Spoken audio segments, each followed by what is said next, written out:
ಈ ವಿಡಿಯೋ ಮಾಡೋ ಉದ್ದೇಶ ಬಂದು ಹೆಣ್ಮಕ್ಳು ಮತ್ತು ಗಂಡು ಮಕ್ಳುಗಳು ಯಾರೆಲ್ಲ ಮದುವೆ ಆಗಿಲ್ಲ ಇನ್ನೂ ಮದುವೆ ಆಗೋದಕ್ಕೆ ರೆಡಿ ಆಗ್ತಿದ್ದೀರಾ ಮತ್ತು ಮದುವೆ ಆಗೋದಕ್ಕೆ ಅಂತ ಹುಡುಗನೋ ಹುಡುಗಿನೋ ಹುಡುಕ್ತಾ ಇದ್ದೀರಾ ಅವರಿಗೆಲ್ಲ ತಲುಪಬೇಕು ಅಂತ ಹೇಳಿ ಈ ವಿಡಿಯೋ ಮಾಡ್ತಾ ಇರೋದು.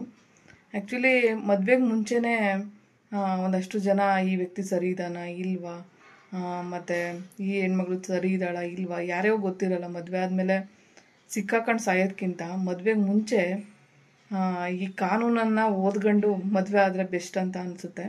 ಯಾಕಂದರೆ ಮದುವೆ ಆಗಿ ಎಷ್ಟೋ ಜನ ಇವತ್ತು ಕೋರ್ಟು ಕಚೇರಿ ಲಾಯರು ಅಂತ ಅಲ್ಲಿಯೋ ಪರಿಸ್ಥಿತಿ ಬಂದಿದೆ. ತುಂಬ ದುಡ್ಡು ಖರ್ಚು ಮಾಡ್ಕೊಂಡು ತನಗೆ ದುಡ್ದು ತಿನ್ನೋಕ್ಕಿಲ್ಲದೆ ಇದ್ರೂ ಕೋರ್ಟು ಕಚೇರಿ ಪೊಲೀಸವ್ರಿಗೆ ಅಂತ ದುಡ್ಡು ಕೊಡಲೇಬೇಕಾದ ಪರಿಸ್ಥಿತಿ ಬರುತ್ತೆ. ಸೊ ಈ ಥರ ಪರಿಸ್ಥಿತಿಗೆ ಯಾವ ಹೆಣ್ಮಕ್ಳಾಗಲಿ ಗಂಡು ಮಕ್ಕಳಾಗಲಿ ಬರಬಾರ್ದು. ಕಾನೂನು ಎಲ್ರಿಗೂ ಇದೆ, ಗಂಡು ಮಕ್ಳಿಗೂ ಇದೆ ಹೆಣ್ಮಕ್ಳಿಗೂ ಇದೆ. ಆದರೆ ಕ್ರಿಮಿನಲ್ ಮೈಂಡ್ ಇರೋ ಅಂಥ ಹೆಣ್ಮಕ್ಳಾಗಲಿ ಗಂಡು ಮಕ್ಕಳಾಗಲಿ ಕೆಲವೊಬ್ಬರು ಇದನ್ನು ಬೇರೆ ರೀತಿ ಬಳಸ್ಕೊತಾರೆ. ಸೊ ಹಂಗಾಗಿ ಕಾನೂನು ಓದ್ಕೊಂಡು ದಯವಿಟ್ಟು ಮದುವೆ ಆಗಿ ಅಂತ ಹೇಳ್ತೀನಿ. ಯಾಕಂದರೆ ನಾನು ಆಕ್ಸಿಡೆಂಟ್ ಆದಮೇಲೆ ಲೈಫಲ್ಲಿ ನಾನು ಚೆನ್ನಾಗಿ ಓದಿರ್ಬೋದು, ಬಟ್ ನಾನಿವತ್ತು ವೀಲ್ ಚೇರಲ್ಲಿದ್ದೀನಿ. ಸ್ಪೈನ್ ಇಂಜುರಿ ಆಗಿ ನಾನು ಸ್ವಾಧೀನ ಕಳ್ಕೊತೀನಿ ಸೊಂಟದಿಂದ. ಸೊ ನನ್ನ ಸಪೋರ್ಟಿಗೆ ಯಾರೂ ಬರ್ತಾಯಿಲ್ಲ. ಯಾಕೆಂದರೆ ಇವತ್ತು ನಾನು ಜೆನ್ಯೂನ್ ಅನ್ನೋದು ಗೊತ್ತು, ಸೋಷಿಯಲ್ ಮೀಡ್ಯಾದಲ್ಲಿ ಕೂಡ ಇದ್ದೀನಿ, ಬಟ್ ನ್ಯಾಯ ನಂಗೆ ಸಿಗ್ತಾಯಿಲ್ಲ. ಎಲ್ಲ ಕಡೆ ಓಡಾಡಬೇಕಾದ ಪರಿಸ್ಥಿತಿ ಬರುತ್ತೆ. ಯಾವುದೇ ಹೆಣ್ಮಕ್ಳು ಗಂಡು ಮಕ್ಳು ಈ ಥರ ಆಗಿ ಅನುಭವಿಸಿ ಅಂತ ಹೇಳಲ್ಲ ನಾನು, ಆದರೆ ಚೆನ್ನಾಗಿರೋರ್ಗೂ ಹೇಳ್ತೀನಿ.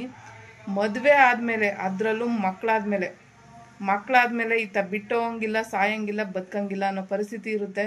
ಸೊ ಹಂಗಾಗಿ ಎಲ್ಲ ಹೆಣ್ಮಕ್ಳುಗಳು ಗಂಡು ಮಕ್ಳುಗಳು ದಯವಿಟ್ಟು ಮದುವೆಗೆ ಮುಂಚೆನೇ ಯೋಚನೆ ಮಾಡಿ ನನಗೆ ಮಗು ಮಾಡ್ಕೋಬೇಕಾ, ಇಲ್ಲ ಮದುವೆ ಆದಮೇಲೆ ಈ ಥರ ಬದುಕಬೇಕಾ, ಈ ಥರ ಡಿವರ್ಸ್ ಬಂದರೆ ಏನಾಗುತ್ತೆ, ಮಧ್ಯದಲ್ಲಿ ತೊಂದರೆ ಬಂದರೆ ಏನಾಗುತ್ತೆ ಅನ್ನೋದನ್ನೆಲ್ಲ ತಿಳ್ಕೊಂಡು ಕಾನೂನು ಮೂಲಕ ನಿಜವಾಗ್ಲೂ ಅದನ್ನು ಓದಿ ತಿಳ್ಕೊಂಡು ಮದುವೆ ಆಗ್ರಪ್ಪ ಅಂತ ನಾನು ಹೇಳ್ತೀನಿ.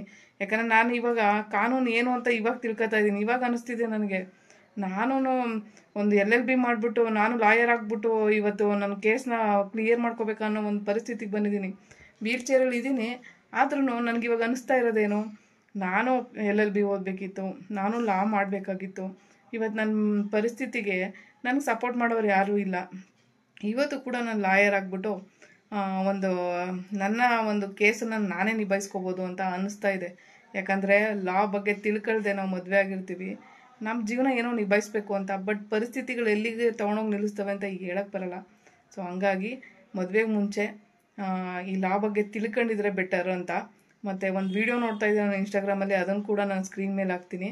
ಪಾಪ ಆ ವ್ಯಕ್ತಿ ಹೆಂಡ್ತಿಯಿಂದ ಎಷ್ಟು ಬೇಸತ್ತು ಬಂದು ರೋಡಲ್ಲಿ ನಿಂತ್ಕೊಂಡು ಆ ಒಂದು ಇದನ್ನು ಇಟ್ಕೊಂಡಿದ್ದಾರೆ ನೋಡಿ.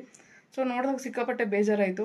ನನಗೆ ಇದ್ರ ಬಗ್ಗೆ ಯಾಕೆ ವಿಡಿಯೋ ಮಾಡಬೇಕಂತ ಅನಿಸ್ತು ಅಂದರೆ, ನಾನು ಆ ಪರಿಸ್ಥಿತಿನ ಅನುಭವಿಸ್ತಾ ಇದ್ದೀನಿ. ಸೊ ಇಷ್ಟು ಒಂದು ಕಷ್ಟಕರ ಪರಿಸ್ಥಿತಿನ ಅನುಭವಿಸ್ಕೊಂಡು ಯಾವ ಥರ ಪ್ರಾಬ್ಲಮ್ಸ್ಗಳು ಬರ್ತವೆ ಅನ್ನೋದು, ಮತ್ತು ಈ ವಿಡಿಯೋ ಏನಾದರೂ ಮದುವೆ ಆಗಬೇಕು ಅಂದ್ಕೊಂಡಿರೋರು ವಿಡಿಯೋ ನೋಡ್ತಾರೆ, ದಯವಿಟ್ಟು ಎಲ್ಲದ್ರ ಬಗ್ಗೆ ತಿಳ್ಕೊಳ್ಳಿ. ಇದ್ರ ಬಗ್ಗೆನೇ ಹೇಳಬೇಕು ಅಂದರೆ ಇನ್ನೊಂದು ಉದಾಹರಣೆ ಇದೆ. ಆ್ಯಕ್ಚುಲಿ ಒಬ್ಬರು ನಂಗೆ ಗೊತ್ತಿರೋ ಅಂಥವ್ರೇ ಮದುವೆ ಆಗ್ತಾರೆ. ಮದುವೆ ಆದಮೇಲೆ ಹೆಂಡ್ತಿಯಿಂದ ಡಿವೋರ್ಸ್ ತಗೊಳ್ಳೋದಕ್ಕೆ ಆ ವ್ಯಕ್ತಿನೇ ಲಾಯರ್ ಆಗ್ತಾನೆ. ಲಾಯರ್ ಆಗಿ ಡಿವೋರ್ಸ್ ಕೊಟ್ಟು ಇವಾಗ ಸೆಕೆಂಡ್ ಮ್ಯಾರೇಜ್ ಆಗಿದ್ದಾರೆ. ಸೊ ನಾನು ಅಂದ್ಕೊಂಡೆ ನಾವು ಲಾಯರ್ ಆಗಿಬಿಡ್ಬೇಕು ಅಂತ ಅನಿಸ್ತಾ ಇತ್ತು ಇವಾಗ. ಯಾಕಂದರೆ ನಮ್ಮ ಒಂದು ಕೇಸ್ನ ನಾವೇ ನಿಭಾಯಿಸ್ಕೋಬೋದಲ್ಲ, ಸುಮ್ಮನೆ ಯಾಕೆ ಇವ್ರಿಗೆಲ್ಲ ಹೋಗಿ ದುಡ್ಡು ಕೊಟ್ಟು ಅಲ್ದು ಸಾಕಾಗ್ಬಿಟ್ಟಿದೆ. ಆ ಟೈಮಲ್ಲಿ ಹಿಂಗೆ ಅಲಿಯೋ ಟೈಮಲ್ಲಿ ನಾವು LLB ಮಾಡ್ಕೊಂಡು ಲಾ ಓದಿ ಆರಾಮಾಗಿ ನಾವು ಹೋಗ್ಬಿಟ್ಟು ಕೇಸ್ನ ನಿಭಾಯಿಸೋ ಪರಿಸ್ಥಿತಿಲಿ ಇರ್ಬೋದಲ್ವಾ. ಸೊ ಅದಕ್ಕೋಸ್ಕರ ಲಾ ಬಗ್ಗೆ ತಿಳ್ಕೊಂಡಿರ್ಬೇಕು ಅನ್ನೋದು ಈ ವಿಡಿಯೋದ ಮಾಹಿತಿ.